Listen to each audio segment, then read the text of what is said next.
Alors, mon point de vue sur la sortie du faux pasteur qu'on appelle Francis Mbadinga. Salut la famille, j'espère que vous allez bien. Aujourd'hui, on ouvre un dossier très sensible, un dossier qui touche à la fois à la douleur des familles, mais surtout à la vérité. Depuis quelques heures, une sortie fait énormément réagir sur les réseaux sociaux. Un homme de Dieu que vous connaissez tous très bien dans tout le Gabon, Francis Mbadinga, a pris la parole sur la question crime rituel au Gabon, allant jusqu'à désigner des responsables, annoncer des morts et jeter la discréditer sur toute une culture et une institution nationale. Face à cette sortie jugée choquante par beaucoup d'internautes, Chocolat des filles, notre Choco des Chocos, connu pour son combat contre ce qu'il appelle les faux passeurs, a décidé de ne plus se taire. Cette fois, le ton est direct. Les mots sont lourds de sens et les accusations sont frontales. Dans cette vidéo, Chocolat des filles ne parle pas seulement d'un homme, il parle d'un système, d'une récupération de la souffrance des familles endeuillées et d'une instrumentalisation de la foi à des fins personnelles. Alors, une question se pose. Qui dit vrai? Où s'arrête la foi et où commence la manipulation? Restez bien jusqu'à la fin. Regardez très attentivement. Écoutez chaque mot parce que ce qui joue ici dépasse largement un simple clash. Nous allons écouter la sortie d'une ganga d'Okira Samela qui a suscité la réaction du pasteur Francis Mbadinga et puis la réaction de Chocolat des filles. Et n'oubliez surtout pas de nous mettre vos avis en commentaire. Sans plus tarder, bon visionnage. Quand on vous kidnappe, parce que le crime rituel c'est faire être vivant, on vous coupe ça vif. Le fait que vous criez, c'est là qu'on récupère avec des rituels. C'est-à-dire qu'on s'aligne à une certaine catégorie d'entités. À Gabon premier, le directeur général doit être chassé. Nous mettons fin à ce satanisme qui utilise les médias de l'État. C'est la fin, c'est la fin, c'est la fin, c'est la fin. C'est nul, c'est la fin, c'est terminé. C'est des sorciers. Ils expliquent qu'un crime rituel est normal. Vous savez, ils vont vite. Et on demande à Dieu, livre-les entre nos mains. Je m'adresse au chef de l'État. Déjà lui là, il ne verra pas le premier sorcier. Ce sorcier-là, à moi s'il se répand. Ce sorcier qui veut utiliser les médias de l'État pour dire à la télévision nationale qu'un vrai sacrifice, on doit tuer quelqu'un quand il est vivant. Mon Dieu! Les sorciers ne se cachent plus par au public. Ils disent que tous rituels obéissent à notre cosmique. Et donc le rituel de tuer des gens est légitime. À Gabon premier, ce directeur général doit être chassé. Ce directeur général doit être chassé. J'envoie des anges avec des épées à la main. Je ne peux pas l'accepter. C'est la fin du ministère de Total Décalé. Ne me faire ton hégémonie. Si Dieu m'a appelé, j'ai dit si Dieu m'a appelé sur cet autel, Seigneur,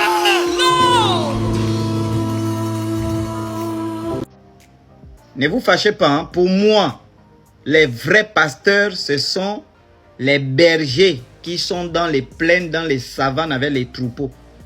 Tous ceux qui ont des boutiques qu'on appelle les églises, qui s'appellent révérends tous, pour moi, ce sont des faux pasteurs. Donc, je ne me vois pas appeler quelqu'un qui n'est pas pasteur. Je dis c'est un faux pasteur. Voilà, on appelle le chien par son nom. Donc, pour moi, le pasteur Francis Mbadinga, c'est un faux pasteur. Donc, ma réponse à ce faux pasteur, parce que j'ai prié une semaine dans son église, Maman Mourola, qui prie aux églises béthaniques, qui est ma tante. J'ai fait 3 semaines chez elle. Elle m'a mené dans son église. Bon, je n'étais pas membre, hein, je partais parce qu'on me forçait à y aller. Vous savez, si tu vis chez quelqu'un et on te force à aller à l'église, tu es obligé de partir parce que tu vis chez les gens.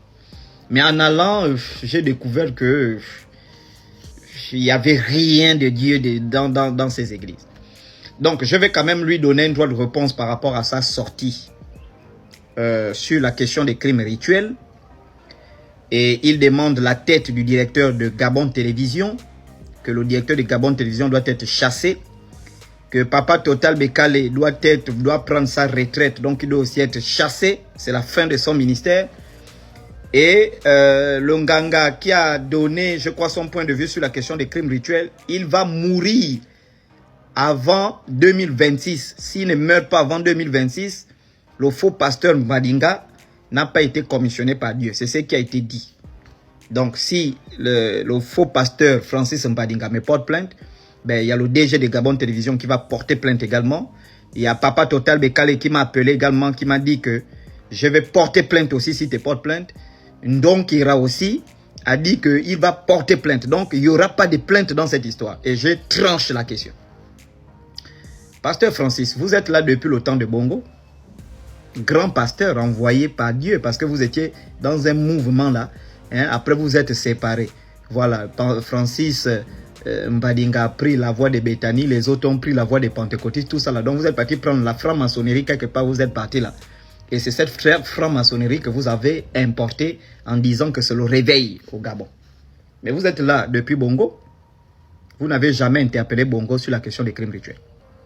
Moi, j'étais encore chrétien. D'ailleurs, mon pasteur vous avait arrêté à l'aéroport international de France-Ville de Vengue pour vous parler sur la question face à votre sortie pour soutenir le président dictateur et sanguinaire qu'on appelait Bongo Ondimba Ali, qui à son compteur en matière de crimes rituels avait pratiquement assassiné 5000 personnes. Vous n'avez jamais interpellé Ali Bongo pour dire arrête de faire les crimes rituels. Au contraire, vous avez fait une sortie pour dire vous le soutenez. Maintenant, aujourd'hui, vous faites une sortie dans votre église pour dire les crimes rituels ne sont pas bons, alors que vous-même vous soutenez les gens qui commettent les crimes rituels. L'enfant d'autrui a été tué. Sa mère n'a pas fini de pleurer. Ses parents n'ont même pas encore commencé le deuil parce qu'ils ne réalisent pas qu'est-ce qui est arrivé. Apprendre que son frère, son petit-fils et sa fille a été assassiné pour des raisons occultes, il n'y a rien de plus troublant.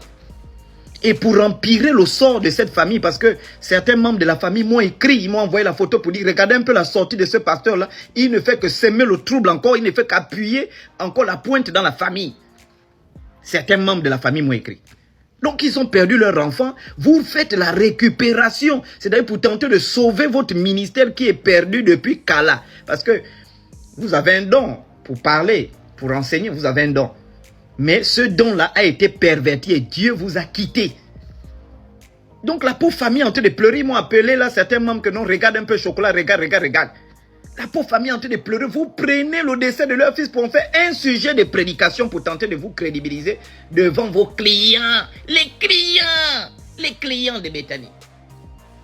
Hein? Et deuxièmement, dans votre sortie, on a l'impression que vous jetez l'opprobre sur la culture gabonaise. Parce qu'il y a un Nganga qui a fait une sortie. Ce Nganga ne représente pas la culture gabonaise. Il ne représente pas les traditions gabonaises. Il ne représente même pas tous les rites initiatiques gabonais. Il est sorti et il est responsable de ses propos. Donc quand il fait sa sortie, vous prenez ses propos pour tenter de discréditer toute une culture que nous nous efforçons de vendre et défendre pour l'amour pour notre pays. Mais vous ignorez que le procureur, l'ancien procureur de la République qu'on vient d'enlever, a écrit toute une thèse sur la question. J'interpelle les gens à lire cette thèse de 400 pages ou combien qu'il a écrit. Oui, il montre que les Gabonais n'ont jamais commis des crimes rituels. Ceux qui ont amené les crimes rituels ici, ce sont les rosicruciens, ce sont les francs-maçons, ce sont les syncrétistes, ce sont les occultistes, ce sont les chrétiens, ce sont les musulmans qui ont amené les crimes rituels au Gabon. C'est ce que vous avez peur de dire parce que bon, beaucoup de vos amis sont impliqués, beaucoup sont, voilà, toutes ces choses. Donc pour ne pas heurter ces gens-là, vous jetez l'opprobre sur la culture et la tradition. C'est pas possible. Et ça on dit non. Moi, j'organise un live sur la question. Ce soir-là, sur la question des crimes rituels, ce sera Youkoukou. Il faut que, non mais c'est pas possible, c'est quoi c'est ça?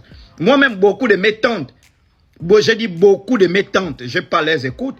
On était dans votre église. Bon, moi, je n'étais pas membre. Je suis juste parti parce qu'on me forçait. Je vivais chez quelqu'un. Ça, je vous dis, je suis clair. Voilà, je ne priais même pas. Je partais. J'étais juste là. Je voyais ce qu'ils faisaient, mes grandes sœurs, tout.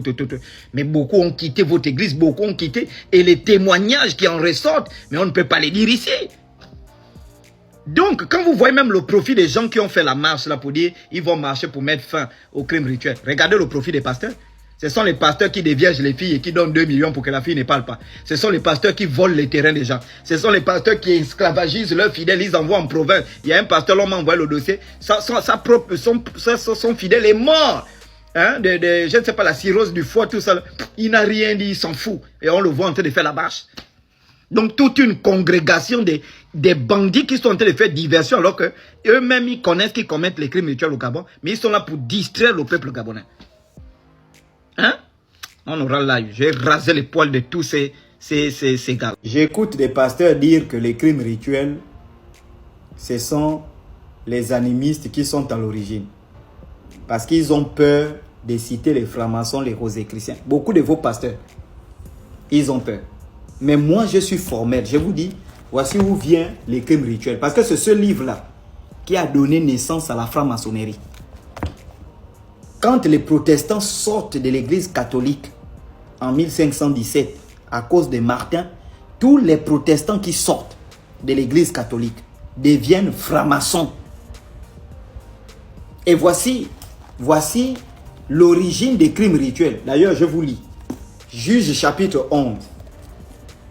À partir du verset 30, on va lire du verset 30 au verset 37. Je vous montre qu'il y a un crime rituel qui s'est déroulé dans la Bible dont les pasteurs n'en parlent jamais. Ils vont maquiller ça en disant c'est un vœu qu'on a fait à l'Éternel. Ah bon? L'Éternel va accepter qu'une fille vierge se fasse brûler. La pauvre, elle est même partie pleurer pendant 2 mois dans les montagnes avec ses copines pour dire que je vais faire comment? Je vais faire comment parce qu'elle était vierge. Elle voulait se faire baiser. Jephthé, donc le fils d'une prostituée, fit un vœu à l'Éternel et dit: si tu livres entre mes mains les fils d'Ammon, donc les Ammonites, quiconque sortira des portes de ma maison au devant de moi, en mon heureux retour chez les fils d'Ammon, sera consacré à l'Éternel et je l'offrirai en holocauste. Ce qu'on appelle l'holocauste, c'est le fait de brûler quelqu'un vivant. C'est ce qu'on appelle l'holocauste. Donc il fait un vœu à l'Éternel, au Dieu d'Abraham, Dieu d'Isaac, Dieu de Jacob, que les chrétiens prient. Il a fait un vœu que si tu me donnes la victoire, si tu me donnes le travail, si tu me nommes au gouvernement, je vais brûler mon enfant. La première personne qui va sortir de ma maison sera brûlée, que ce soit ma mère, que ce soit mon fils, que ce soit ma fille. Prends la meilleure personne de ma maison, la meilleure qui est pure, et je vais brûler cette personne pour toi. Il a fait le vœu. Et ensuite, il a eu la victoire. Écoutez à partir du verset 34. Jephthé retournant dans sa maison à Mizpa. Et voici sa fille sortie au devant de lui avec des tambourins et des danses. C'était son unique enfant. Il n'avait point de fils et point d'autres filles. Donc il a eu la victoire. Donc quand il a fini de faire le vœu à l'Éternel, il a eu la victoire. L'Esprit de l'Éternel est rentré sur lui. Il a combattu les Ammonites et il a eu la victoire. Quand il revient, l'Éternel savait qu'il n'avait qu'une seule fille unique. Cette fille est sortie pour pouvoir l'accueillir. Et là, il y a même une hypocrisie même dans ses propos. Comme il va dire que la première personne qui va sortir de chez moi, je vais être sacrifié en holocauste. Ça veut dire que la personne n'est même pas au courant. Il n'y a même pas un consentement. Donc ça veut dire que si c'était son esclave, le pauvre, on l'attrape, on dit, bon, on te sacrifie parce que c'est le chef qui a décidé. Si c'était sa femme, on te sacrifie parce que c'est ton mari qui a décidé. Là, c'est sa fille. Le gars a déchiré les habits. Écoutez à partir du verset 37. Sa fille va pleurer. Elle dit à son père. Elle dit à son père que ceci me soit accordé. Laisse-moi libre pendant 2 mois. Je m'en irai. Je descendrai dans les montagnes et je pleurerai ma virginité avec mes compagnes. Elle a dit à son père, un criminel qui a fait un vœu à leur dieu sanguinaire et satanique, qui a en même temps le dieu de la franc-maçonnerie, le dieu de l'église catholique, qui a en même temps le dieu des pentecôtistes, le dieu des éveillés, le dieu des protestants. C'est ce dieu-là à qui on va sacrifier cette jeune fille qui a pleuré, qui est partie dans les montagnes avec ses copines pendant 2 mois. Et elle est revenue, son père l'a sacrifiée en holocauste, on l'a brûlée vivant. Elle était vierge, les poils vraiment son con qui allait servir. Elle avait un bon petit cul, un bon con, bien rose encore, propre. Kiev, c'est-à-dire première main, qui devait servir en Israël. On a brûlé cette petite-là en sacrifice à Yahvé. Yahvé n'a pas refusé ce sacrifice, il a accepté ce sacrifice. Et vous venez raconter aux gens des bêtises que ce sont les animistes qui commettent les crimes rituels. Donc Jeff T est animiste. Si les animistes commettent les crimes rituels, ça veut dire que donc les animistes prient le vrai Dieu. Puisque Jeff T n'est pas animiste, on voit que Jeff T c'est un juif. Hein? Mais qui fait des sacrifices à Yahvé et Yahvé accepte. Vous êtes des vrais connards. C'est pourquoi vous ne venez pas de débat. Vous restez sur internet à raconter. Parce qu'en débat classique, Mangong, je vous fais perdre les pédales. En débat classique, c'est tôt, une bonne fois tu meurs. Young. Voilà la famille, mes très chers abonnés. Vous avez suivi cette sortie sans filtre de chocolat des filles. Une prise de parole qui ne laisse personne indifférent. Au-delà des mots durs, au-delà des accusations, ce dossier pose un vrai problème de fond. Peut-on utiliser la douleur familiale, les crimes rituels et la peur du peuple pour sauver un ministère ou gagner en visibilité? Chocolat des filles lui tranche clairement. Pour lui, le silence est une complicité et certaines dérives religieuses doivent être dénoncées, peu importe leur statut ou l'ancienneté de ceux qui les incarnent. Maintenant, la balle est dans votre camp. Des autorités, des responsables religieux sincères, mais aussi du peuple gabonais et africain en général. Car quand la foi devient un commerce, ce sont toujours les plus faibles qui paient le prix. Dites-nous en commentaire ce que vous en pensez de cette sortie. Êtes-vous d'accord avec Chocolat des filles ou pas? Êtes-vous d'accord avec la sortie du pasteur Francis Mbandiga? Pensez-vous que certains pasteurs vont trop loin? En tout cas, n'hésitez surtout pas à nous mettre vos avis en commentaire. Je prendrai le plaisir de vous lire et de vous répondre. En tout cas, on va se répondre ensemble ou bien la famille. Ce que vous en pensez en toute tranquillité, mettez-le dans l'espace commentaire. Et si vous avez regardé notre vidéo jusqu'ici et pas encore liké, je vous prie de me donner un pouce bleu, likez la vidéo, abonnez-vous sans oublier d'activer la cloche de notification, partagez massivement pour que le débat reste public et transparent. Si ce genre de contenu sans langue de bois vous intéresse, on est ensemble, force à vous, ciao ciao.